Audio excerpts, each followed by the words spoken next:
मैंने high school में नृत्य सीखा था और मुझे नृत्य का कुछ अनुभव है। मुझे वास्तव में नृत्य करना भी बहुत पसंद है। जब कलीसिया ने मेरे लिए नृत्य का कर्तव्य करने की व्यवस्था की तो मैं वास्तव में खुश था। मुझे लगा कि अपने आधार के साथ मैं इसे निश्चित ही आसानी से सीख जाऊंगा। मैंने बिना किसी हिचकिचाहट के यह कर्तव्य स्वीकार कर लिया। अभ्यास के दौरान मैं सभी चेष्टाएं आसानी से करने में सक्षम था। इसलिए मुझे लगा कि मैं अपने भाई बहनों से बेहतर नर्तक हूँ। कभी कभी मेरे भाई बहन सुझाव देते थे।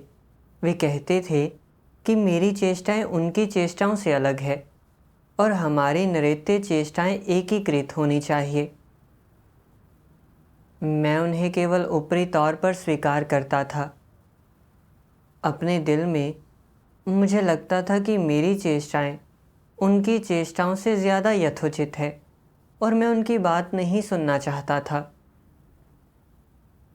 बाद में जब पर्यवेक्षकों ने हमारे बनाए वीडियो नमूने की समीक्षा की तो उन्होंने भी यह जिक्र किया कि हमारी नृत्य चेष्टाएं असंगत है और वे एकीकृत होनी चाहिए।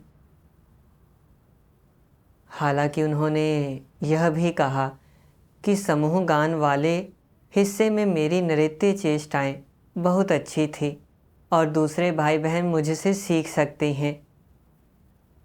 उन्होंने मुझसे उन्हें नृत्य सिखाने के लिए भी कहा।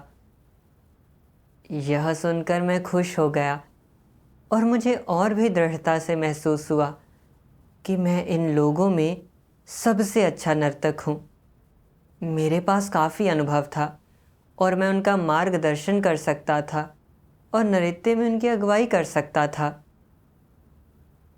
जब मैं उन्हें नृत्य चेष्टाएं सिखा रहा होता था तो उन्हें मेरे मानक तक पहुंचने के लिए बार बार अभ्यास करना पड़ता था, क्योंकि मेरी चेष्टाएं काफ़ी विस्तृत होती थी और उनमें अधिक ताकत थी। यह उनके लिए बहुत मुश्किल होता था। उस समय मैंने आत्मचिंतन नहीं किया और नृत्य योजना को और अधिक उपयुक्त बनाने के लिए समायोजित नहीं किया। इसके बजाय मैंने बस यही सोचा कि मैं बहुत अच्छा हूँ और मेरी नृत्य चेष्टाएं वाकई खास है। अगले दिन जब हमारा अभ्यास जारी था तो पैरों की हरकतों को लेकर हमारी राय अलग अलग थी। मैं इसे उनके सुझाए तरीके से नहीं करना चाहता था, क्योंकि मुझे लगता था कि उनकी चेष्टाएं अच्छी नहीं लगती। मैं उन्हें अपने विचारों के अनुसार अभ्यास करना सिखाता रहा। बाद में बहन डायन ने कहा कि मेरे हाथों की चेष्टाएं काफ़ी अतिरंजित थी और बहुत विनीत नहीं थी और मुझसे अपनी चेष्टाओं का फैलाव कम करने को कहा। दूसरे भाई बहन भी उससे सहमत थे, लेकिन मैंने इसे स्वीकार नहीं किया। मुझे लगा कि मेरी चेष्टाएं सही हैं। हालांकि मुझे चिंता थी कि अगर मैंने उनका सुझाव नहीं माना तो वे कह सकते हैं कि मैं बहुत अहंकारी हूँ। केवल तभी मैंने अपने हाथों की हरकतों का फैलाव कम करने की कोशिश की। जब हमने नृत्य वीडियो के नमूने को फिर से देखा तो मैंने पाया कि हमारी चेष्टाएं एक समान नहीं थी। मेरी चेष्टाओं का विस्तार अभी भी उनकी चेष्टाओं से बहुत ज़्यादा था। मुझे विश्वास था कि मैं उनसे बेहतर नृत्य करता हूँ और मेरी चेष्टाएं अधिक यथोचित है। पहले पर्यवेक्षकों ने अच्छी चेष्टाओं के लिए मेरी प्रशंसा की थी और इसलिए अगर हमारी चेष्टाएं एक समान नहीं थी तो यह निश्चित रूप से उनकी समस्या थी। कभी कभी भले ही मैं उनके सुझाए तरीके से चीज़ें करता था, मुझे नहीं लगता था कि उनकी चेष्टाएं सुंदर हैं। असल में हर बार जब मैं मन ही मन उनके सुझावों से असहमत होता था और उनके साथ अच्छी तरह से काम नहीं कर पाता था, तो मेरे दिल को बहुत पीड़ा होती थी। मैं बहुत थक जाता था और अपने साथ परमेश्वर की उपस्थिति महसूस नहीं कर पाता था। मैंने अपने कर्तव्य के प्रति अपना जुनून भी खो दिया था। मैं सोचने लगा, ऐसा क्यों है कि हर बार जब मैं उनके साथ नृत्य करता हूँ तो मेरे दिल को पीड़ा होती है। क्या इस तरह से अपना कर्तव्य करना परमेश्वर के इरादे के अनुरूप है? मैं इस तरह से जारी नहीं रखना चाहता था और इसलिए मैंने परमेश्वर से प्रार्थना की, उससे मुझे प्रबुद्ध करने की विनती की ताकि मैं अपनी समस्याओं पर विचार कर सकूं। एक दिन अपनी भक्ति के दौरान मैंने परमेश्वर के वचनों का एक अंश पढ़ा जिसने मुझे सचमुच द्रवित कर दिया।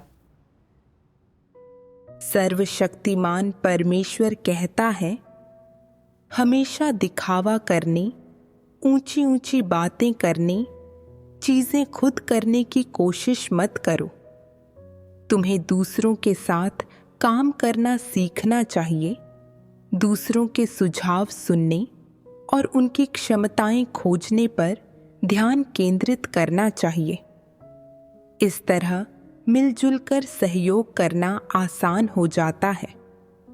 यदि तुम हमेशा दिखावा करने और अपनी बात ही मनवाने की कोशिश करते हो तो तुम मिलजुल कर सहयोग नहीं कर रहे हो। तुम क्या कर रहे हो? तुम रुकावट पैदा कर रहे हो और दूसरों को कमजोर कर रहे हो। रुकावट पैदा करना और दूसरों को कमजोर करना शैतान की भूमिका निभाना है। यह कर्तव्य का निर्वहन नहीं है। यदि तुम हमेशा ऐसे काम करते हो जो रुकावट पैदा करते हैं और दूसरों को कमजोर करते हैं, तो तुम कितना भी प्रयास करो या ध्यान रखो, परमेश्वर इसे याद नहीं रखेगा। तुम कम सामर्थ्यवान हो सकते हो, लेकिन अगर तुम दूसरों के साथ काम करने में सक्षम हो और उपयुक्त सुझाव स्वीकार सकते हो, और अगर तुम्हारे पास सही प्रेरणाएं हैं और तुम परमेश्वर के घर के कार्य की रक्षा कर सकते हो, तो तुम एक सही व्यक्ति हो। अगर तुम सत्य नहीं समझते तो तुम्हें आज्ञा पालन करना सीखना चाहिए। अगर कोई ऐसा है जो सत्य समझता है या सत्य के अनुरूप बोलता है, तो तुम्हें उसे स्वीकार कर उसकी बात माननी चाहिए। किसी भी तरीके से तुम्हें ऐसी चीजें नहीं करनी चाहिए जो बाधा डालती या कमजोर करती हों, और मनमाने और एक तरफा ढंग से काम नहीं करना चाहिए। इस तरह से तुम कोई बुराई नहीं करोगे। तुम्हें याद रखना चाहिए, कर्तव्य निर्वहन का मतलब यह नहीं है कि सारे उद्यम तुम करो या सारा प्रबंधन अपने सिर पर ले लो। यह तुम्हारा निजी कार्य नहीं है, यह कलीसिया का कार्य है और तुम उसमें केवल अपनी उस क्षमता का योगदान करते हो जो तुम्हारे पास है। तुम परमेश्वर के प्रबंधन कार्य में जो कुछ करते हो वह मनुष्य के सहयोग का एक छोटा सा हिस्सा है। किसी कोने में तुम्हारी सिर्फ एक छोटी सी भूमिका है। यही तुम्हारी जिम्मेदारी है। तुम्हारे मन में यह समझ होनी चाहिए, और इसलिए चाहे कितने भी लोग अपने कर्तव्य साथ मिलकर निभा रहे हों या वे कैसी भी समस्याओं का सामना कर रहे हों, सबसे पहले सभी को परमेश्वर से प्रार्थना करनी चाहिए और मिलकर संगति करनी चाहिए, सत्य खोजना चाहिए और फिर यह निर्धारित करना चाहिए कि अभ्यास के सिद्धांत क्या हैं। जब वे इस तरीके से अपने कर्तव्यों का निर्वहन करेंगे, तो उनके पास अभ्यास का मार्ग होगा। परमेश्वर के वचन पढ़ने के बाद मैं समझ गया कि अगर हम अपने कर्तव्य अच्छी तरह से करना चाहते हैं तो हमें अपने भाई बहनों के साथ मिलकर काम करना सीखना चाहिए। अपनी कमज़ोरियों को दूर करने के लिए एक दूसरे की खूबियों से सीखना चाहिए। केवल इसी तरह से हम परमेश्वर के इरादे के अनुरूप होंगे। अगर हम लगातार अपने विचारों से चिपके रहना चाहते रहे तो इससे कार्य प्रभावित होगा और परमेश्वर हमसे घृणा करेगा। मैंने यह भी विचार किया कि मैं अपने भाई बहनों के साथ सामंजस्यपूर्ण ढंग से काम नहीं करता था, क्योंकि मुझे लगता था कि मेरे पास अधिक अनुभव है और मैं उनसे बेहतर नृत्य करता हूँ और इसलिए उन्हें मेरी चेष्टाओं को आदर्श मानकर अपनी चेष्टाएं करनी चाहिए। जब मेरे भाई बहनों ने मुझे सलाह दी कि मेरी चेष्टाएं बहुत अतिरंजित हैं, तो मैंने प्रतिरोधी महसूस किया और उनके सुझावों का पालन नहीं करना चाहा। भले ही मैं देख सकता था कि मेरी चेष्टाओं का फैलाव वास्तव में बहुत ज़्यादा था, फिर भी मैं बदलना नहीं चाहता था। कभी कभी मैं उनके सुझावों के अनुसार चलता था, लेकिन मुझे दिल से अच्छा नहीं लगता था। मुझे अभी भी विश्वास था कि मेरी चेष्टाएं बेहतर हैं और मैं अपने विचारों से चिपका रहा। इसका मतलब यह था कि मेरी चेष्टाएं और उनकी चेष्टाएं असंगत और असमन्वित थी। मैंने देखा कि मैं बहुत अहंकारी था और लगातार मानता था कि मेरी चेष्टाएं सही हैं। असल में मेरी चेष्टाएं वाकई बहुत अतिरंजित थी और बिल्कुल भी अच्छी नहीं लगती थी। इसके अलावा चूँकि मेरी चेष्टाएं दूसरों की चेष्टाओं से असंगत थी, इसने समग्र चेष्टाओं की सुघड़ता को प्रभावित किया और नृत्य के नतीजों पर असर डाला। इसने बाधा डालने वाली भूमिका निभाई। परमेश्वर ने कहा था, तुम्हें दूसरों के साथ काम करना सीखना चाहिए, दूसरों के सुझाव सुनने और उनकी क्षमताएं खोजने पर ध्यान केंद्रित करना चाहिए। इस तरह मिलजुल कर सहयोग करना आसान हो जाता है। असल में मेरे सभी भाई बहनों में कुछ खूबियाँ थी। कुछ के सिर की चेष्टाएं बहुत सहज और स्वाभाविक होती थी, जबकि मेरे सिर की चेष्टाएं रोबोट की तरह अकड़ी हुई रहती थी। साथ ही भले ही उनकी चेष्टाओं का दायरा बहुत बड़ा नहीं था, लेकिन वे बहुत मनोहर लगती थी। मुझे एहसास हुआ कि जब वे मुझे फिर से सुझाव दें तो मुझे उन्हें स्वीकार कर लेना चाहिए और उनकी सुझाई गई चेष्टाओं का पालन करने की पूरी कोशिश करनी चाहिए। अगर मेरी कोई अलग राय हो तो मैं उसे बताकर अपने भाई बहनों के साथ चर्चा कर सकता हूँ और हम अपनी चेष्टाओं को एकीकृत और यथोचित बनाने के लिए मिलकर काम कर सकते हैं और परमेश्वर की प्रशंसा करने और उसकी गवाही देने के लिए अच्छी तरह से नृत्य कर सकते हैं।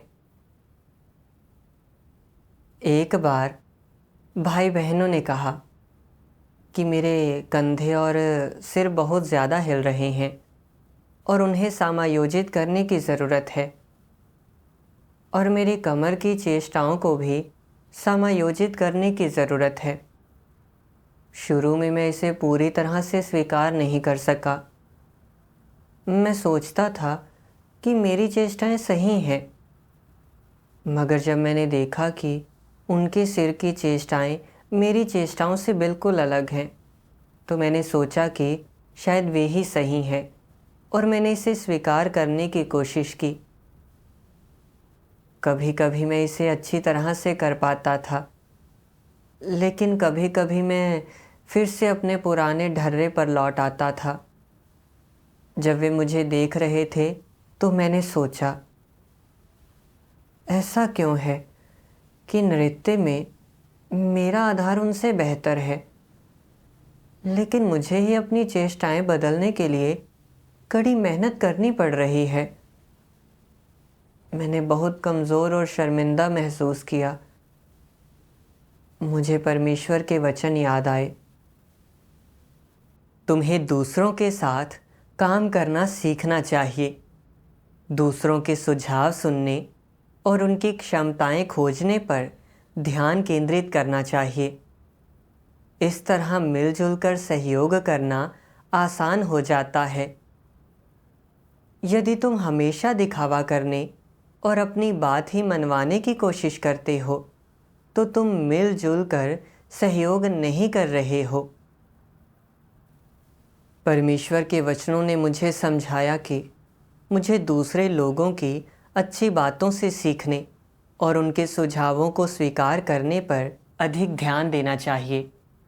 चूँकि उन सभी ने कहा कि मेरी चेष्टाएं खराब हैं, तो मुझे बदलने की पूरी कोशिश करनी चाहिए। हालांकि इन चेष्टाओं को अच्छी तरह से करना आसान नहीं है, लेकिन मुझे अपनी पूरी कोशिश करनी होगी ताकि हमारी चेष्टाएं एकीकृत हों। इसके अलावा दूसरों के सुझावों को स्वीकार करने से न केवल मुझे परमेश्वर की स्तुति में अच्छी तरह से नृत्य करने में मदद मिल सकती है, बल्कि यह मेरे भ्रष्ट स्वभाव का भी समाधान कर सकता है और मुझे घमंड और आत्मतुष्टि से बचने में मदद कर सकता है। उस शाम अपने समूह अभ्यास की समाप्ति के बाद मैं अकेले ही अभ्यास करता रहा। जब हमने अगले दिन फिर से नृत्य का अभ्यास किया तो उन्होंने कहा कि मेरी चेष्टाएं कुछ बेहतर हो गई हैं। हालांकि मेरी चेष्टाएं अभी भी आदर्श नहीं थी, लेकिन उनमें कुछ सुधार दिखा था। मैं अपनी पसंद के अनुसार नृत्य नहीं कर सकता। मुझे इसके लिए विचारशील होना पड़ेगा कि हमारी चेष्टाएं सुसंगत है या नहीं। ऐसा इसलिए है क्योंकि भले ही हम में से कोई एक बहुत अच्छा नृत्य करे, अगर वह दूसरों से अलग नृत्य करता है तो हमारी चेष्टाएं सुंदर या सुघड़ नहीं दिखेंगी और अच्छे नतीजे नहीं मिलेंगे। बाद में पर्यवेक्षकों ने हमारे बनाए डांस वीडियो को देखा और कहा कि हमारी चेष्टाओं में सुधार हुआ है। मैं जानता था कि यह परमेश्वर की अगुवाई थी और यह हमारे सामंजस्यपूर्ण सहयोग से प्राप्त हुआ नतीजा भी था।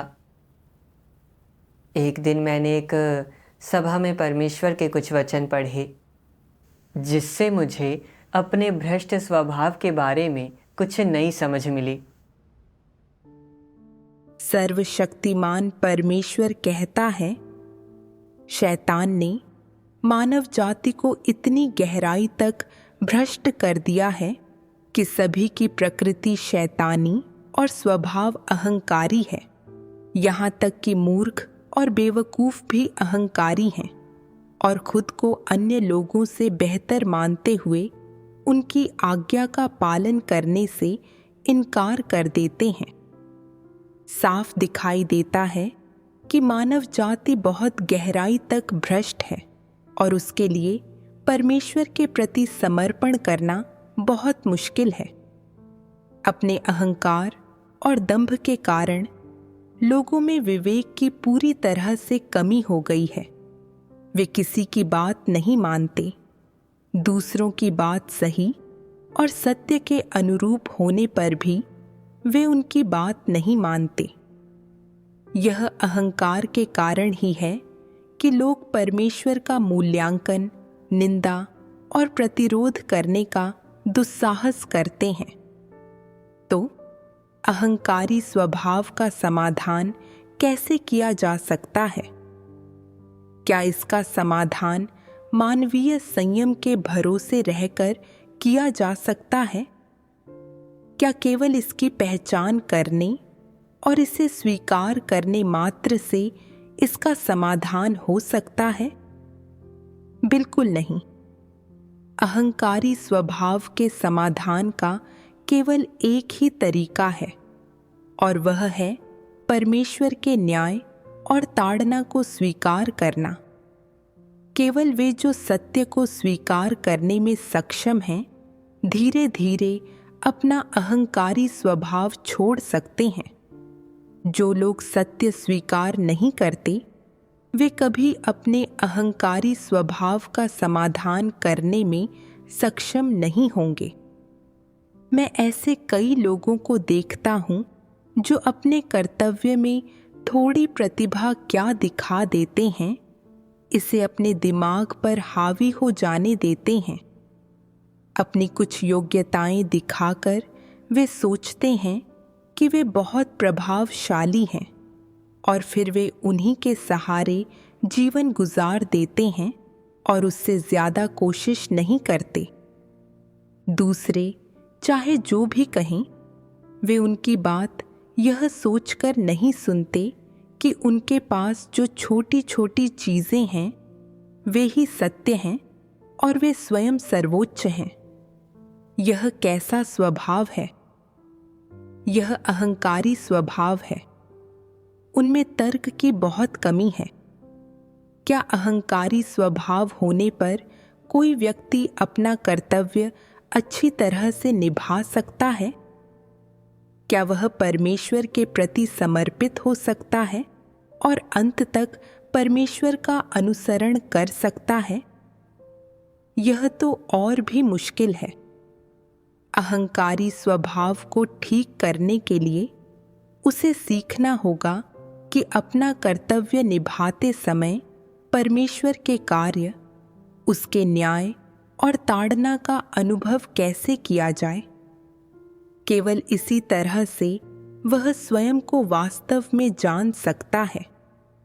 केवल अपने भ्रष्ट सार और अपने अहंकार की जड़ को स्पष्ट रूप से देखकर और फिर उसे समझकर और उसका विश्लेषण करके ही तुम वास्तव में अपना प्रकृति सार जान सकते हो।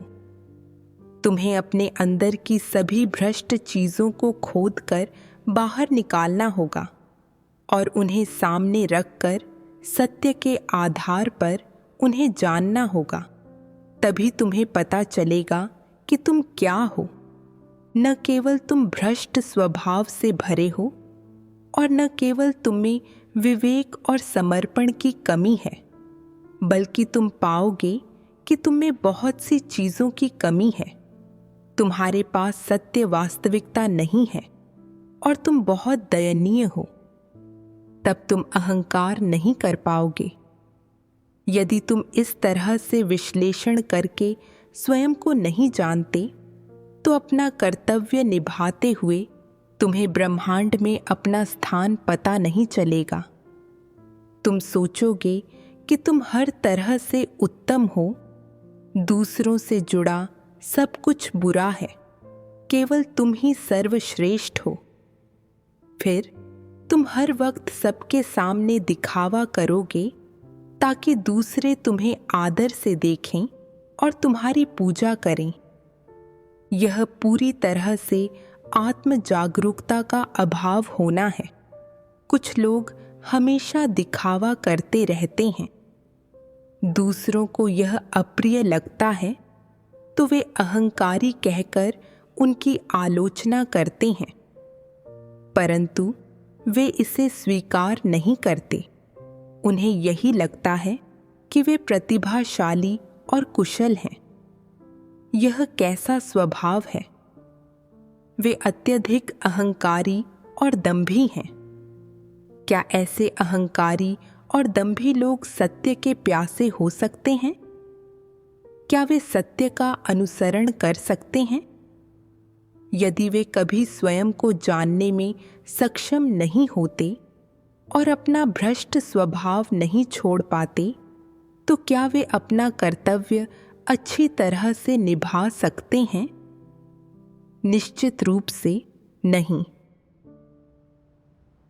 परमेश्वर के वचन पढ़ने के बाद मैं समझ गया कि चूंकि व्यक्ति का स्वभाव अहंकारी होता है, इसलिए वह लगातार मानता है कि वह सही है और वह दूसरों से श्रेष्ठ है। इस तरह से परमेश्वर के प्रति समर्पण करना और दूसरों के सुझाव मानना बहुत मुश्किल होता है। जब किसी व्यक्ति के पास कुछ खास क्षेत्रों में कुछ गुण या कौशल होते हैं, तो वह सोचेगा कि वह दूसरों से बेहतर और अधिक जानकार है। वह अपने विचारों के अनुसार काम करेगा और उसे दूसरों के साथ सहयोग करना मुश्किल लगेगा। भले ही दूसरों द्वारा दिए गए सुझाव सिद्धांतों के अनुरूप हो, वह उन्हें अपनाना नहीं चाहता। मेरा व्यवहार बिल्कुल ऐसा ही था। मैं मानता था कि मुझे नृत्य में अनुभव है, इसलिए दूसरों को मेरी चेष्टाओं से सीखना चाहिए। खास तौर पर जब पर्यवेक्षकों ने कहा कि मैं अच्छा नृत्य करता हूँ, तो मैंने खुद के बारे में और भी ऊंची राय बना ली। जब मेरे भाई बहन मुझे सुझाव देते थे, तो मैं उन्हें ध्यान से नहीं सुनता था और सुधार के लिए उन्हें आजमाना भी नहीं चाहता था। भले ही मेरे भाई बहनों ने जो कहा वह सही था और मैं साफ देख सकता था कि मेरी चेष्टाएं बाकी सभी के समान और उनके तालमेल में नहीं थी। फिर भी मैं इसे स्वीकार नहीं करना चाहता था और खुद को बदलना नहीं चाहता था। मैंने सोचा, मैं तुम्हारी बात क्यों सुनूं? मैं तुमसे बेहतर नर्तक हूँ, मुझे तुम्हारा मार्गदर्शन करना चाहिए।